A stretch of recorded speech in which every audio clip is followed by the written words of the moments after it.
भारत की राजनीति में एक नाम जो बार बार सामने आता है आरएसएस, राष्ट्रीय स्वयंसेवक संघ। कभी इसे राष्ट्रवाद की आत्मा कहा जाता है तो कभी इसे विवादों का केंद्र। लेकिन सवाल ये है, आरएसएस आखिर है क्या? इसका इतिहास, इसकी विचारधारा और भारत की राजनीति पर इसका असर कितना गहरा है, आज की इस वीडियो में हम आरएसएस को समझेंगे। बात करें आरएसएस के जन्म और इतिहास की, तो आरएसएस की शुरुआत होती है 1925 में नागपुर से। उस समय भारत गुलाम था और समाज बटा हुआ था। जाति, धर्म और संप्रदाय की दीवारें ऊंची थी। इन्हीं हालात में डॉक्टर केशव बलिराम हेडगेवार ने आरएसएस की नींव रखी। उनका मानना था कि अगर भारत को मजबूत बनाना है तो सिर्फ राजनीतिक आज़ादी काफ़ी नहीं होगी, ज़रूरत होगी कि ऐसे सांस्कृतिक शक्ति की जो समाज को जोड़ सके। इसलिए आरएसएस का फोकस राजनीति पर नहीं बल्कि समाज संगठन पर रखा गया। हर सुबह शाम लगने वाली शाखाओं में बच्चे और नौजवान अनुशासन, व्यायाम और राष्ट्रभक्ति का अभ्यास करते। यानी शुरू से ही आरएसएस ने अपने आप को संस्कृति संगठन का स्कूल बनाया और आज यह दुनिया का सबसे बड़ा वॉलंटरी संगठन माना जाता है। आरएसएस की विचारधारा, आइडियोलॉजी। आरएसएस की विचारधारा का केंद्र है हिंदुत्व या कल्चरल नेशनलिज्म। इसका मतलब यह नहीं है कि सिर्फ धर्म की बात हो, बल्कि भारत की संस्कृति और परंपराओं को आधार बनाकर राष्ट्र निर्माण की सोच। आरएसएस मानता है कि भारत सिर्फ एक राजनीतिक इकाई नहीं है बल्कि एक जीवंत राष्ट्र है जिसकी आत्मा उसकी संस्कृति है। इसलिए इनके 3 मूल मंत्र हमेशा से रहे हैं। पहला है अनुशासन, दूसरा है सेवा और तीसरा है राष्ट्रभक्ति। हालांकि आलोचक कहते हैं कि आरएसएस का यह कल्चरल नेशनलिज्म कहीं ना कहीं मेजोरिटियन यानी बहुसंख्यक सोच को बढ़ावा देता है। यही कारण है इसे लेकर समर्थन और विरोध दोनों समानांतर चलते हैं। बात करें राजनीति में आरएसएस की क्या भूमिका है, तो बड़ा सवाल यह है, अगर आरएसएस राजनीति का संगठन नहीं है तो फिर राजनीति में इतना असरदार क्यों है?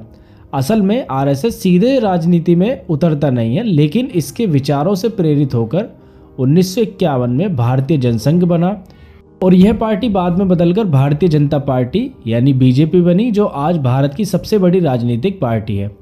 कहा जाता है कि बीजेपी आरएसएस की आइडियोलॉजिकल बैकबोन है।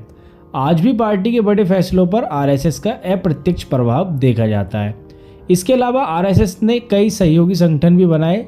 एबीवीपी छात्रों के लिए, वीएमएस मजदूरों के लिए, बीएचपी धार्मिक मामलों के लिए, यानी समाज के लगभग हर वर्ग तक पहुंचने का नेटवर्क। बात करें विवाद और आलोचना, इतिहास गवाह है जितना समर्थन आरएसएस को मिला है उतना ही विरोध भी इसको प्राप्त हुआ है। 1948 में महात्मा गांधी की हत्या के बाद आरएसएस पर प्रतिबंध लगाया गया। हालांकि बाद में जांच में प्रत्यक्ष सबूत न मिलने के कारण इस पर से प्रतिबंध हटा दिए गए थे। आज भी आरएसएस पर आरोप लगते हैं कि यह संगठन सेकुलरिज्म और अल्पसंख्यकों के अधिकारों को लेकर पर्याप्त संवेदनशील नहीं है। वही समर्थक कहते हैं कि यह संगठन भारत की सांस्कृतिक एकता को मजबूत करने वाला है। यानी आरएसएस हमेशा सपोर्ट और क्रिटिसिज्म दोनों के बीच खड़ा रहा है। अब सवाल आता है, आम आदमी के लिए आरएसएस का मतलब क्या है? जब भूकंप आई, बाढ़ आई या महामारी आई, आरएसएस के स्वयंसेवकों ने जमीन पर जाकर सेवा की। गांव गांव में शिक्षा और संस्कारों को पहुंचाने का प्रयास, छोटे छोटे प्रशिक्षण और शाखाओं से संगठन की ताकत दिखाना। एक तरफ लोग इसे राष्ट्र निर्माण का प्रयास मानते हैं तो दूसरी तरफ कुछ लोग इसे समाज को धार्मिक आधार पर बांटने वाला मानते हैं। यानी आम आदमी की नज़र में भी आरएसएस 2 पहलुओं वाला संगठन है, सेवा भी और विवाद भी। आरएसएस को समझना मतलब भारत की राजनीति, समाज और संस्कृति तीनों को समझना। किसी के लिए राष्ट्रवाद की रीढ़ है तो किसी के लिए यह विभाजनकारी सोच। लेकिन एक बात तय है, भारत की राजनीतिक इतिहास की कहानी आरएसएस के बिना अधूरी है। तो दोस्तों, अब मैं आपसे पूछता हूँ, आपकी नज़र में आरएसएस भारत को जोड़ने वाला संगठन है या बांटने वाला?